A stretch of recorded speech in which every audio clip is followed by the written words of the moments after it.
Maccabi is sports, but its lifeblood is Zionism. Jewish identity is its lifeblood, and the building of a community in the land of our forefathers. In 1897, in Basel, Switzerland, a group of young Jews followed a little-known Austrian journalist named Theodor Herzl to the First Zionist Congress. There, they decided to establish a Jewish state in ancient Israel. When the Zionist delegates returned to their homes in Poland, Russia, Hungary, and Romania, they realized that before they could create a Jewish state, they needed to create a new type of Jew. A Jew with muscles. So they founded a new sports organization named after Jewish heroes of the long-gone past. Maccabi sports clubs began to sprout all over Europe in the face of a world that was becoming increasingly hostile towards Jews. And yes, Romania, the anti-Semites used to beat the Jews. They used to have an image that the Jews are weak and afraid. And when they saw already this Maccabi boys with big muscles and knew how to fight with them, they start to think twice before they would attack a Jew. And yet, the forces of anti-Semitism continued to mobilize, leading to a wave of Jewish persecution that culminated in the Holocaust. While all this was going on, Jewish youths from Istanbul to Kiev were training, competing, and marching. In response to unrelenting Jew hatred, they proudly displayed the symbols of their future Jewish state. In 1932, just 1 year before the advent of the Third Reich, the flower of world Jewry gathered in Israel, then British Mandate Palestine, and inaugurated the first Maccabi Games. These athletes would soon return to their home countries and be at the forefront of Jewish anti-Nazi resistance. The courage, the strength that they had, I don't know whether our generations today will ever realize. Way back in the early days, they were the warriors.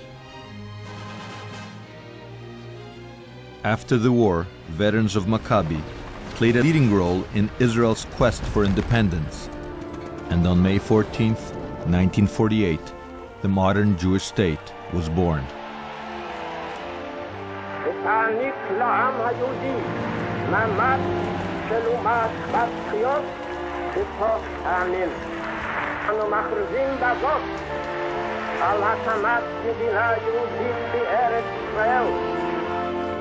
It was at this point that Maccabi Canada was founded, sending a delegation to the 1950 Maccabi Games, the first in an independent Israel. There were different groups from all the different countries, all Jews. There was black Jews and all different European Jews, but they were all Jewish. When they marched, they were so proud that they were just proud that you could see them in their face, the proud that they were able to walk and no one's there to knock them or hurt them in any way, and that's the feeling you got when you were there. You can't come away from it without feeling that you've come back, you're a nation, and this is just the beginning. We've now reinstated the games in our country, and we'll go from strength to strength.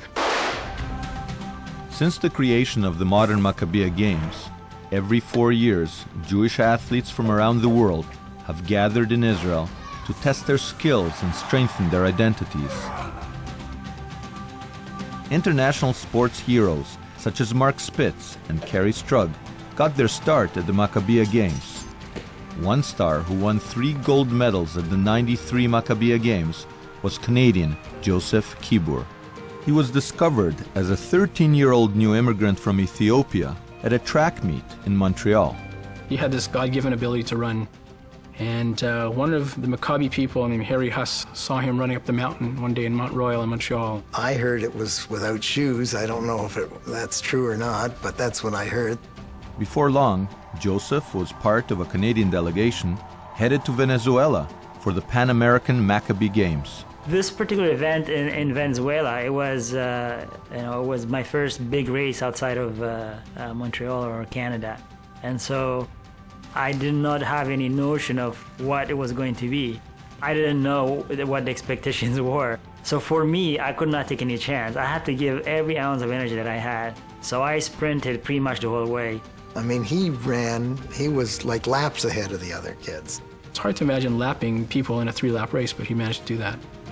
You need a lot of elements to be successful. You need, tenacity, you need motivation, you need discipline. You need a lot of things. But more than anything else, you need to be on the right path. For me, Maccabi is basically where I developed into a person. In 2001, Israel became a target of suicide bombings perpetrated by Islamic and Palestinian terrorists. Maccabi Worldwide now had to decide whether the games would go on.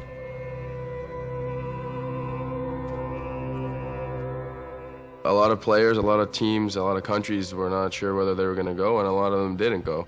But for the most part, at least for us, for the Canadian delegation and for us specifically, everybody seemed pretty intent on going, regardless of what was happening there.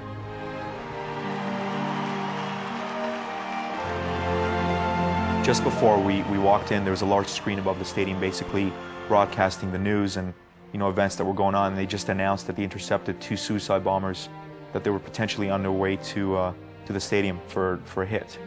And so, having been just outside it, having seen that, and having stepped into the stadium with about 30,000 people who were all looking at me and just looking at the people, the atmosphere, the fact that there is a threat, and the fact that our delegation made a decision to attend these games. It was, again, it's one of those things that you can't really explain. I'm thinking about it now and I have goosebumps just thinking about the experience of walking in and waving the Canadian flag and being proud to be a Jew, and just having such a collective power, the collective power of the people there, all the countries and my teammates. It's an indescribable experience. It's something that I'll take with me forever.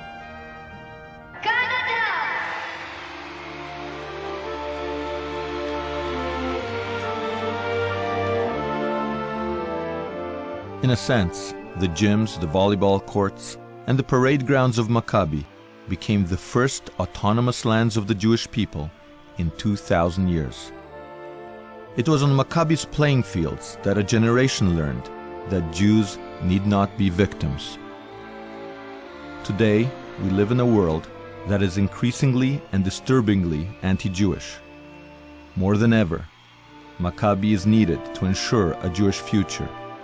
A future based on Maccabi's founding principles of self-determination, excellence, and dignity.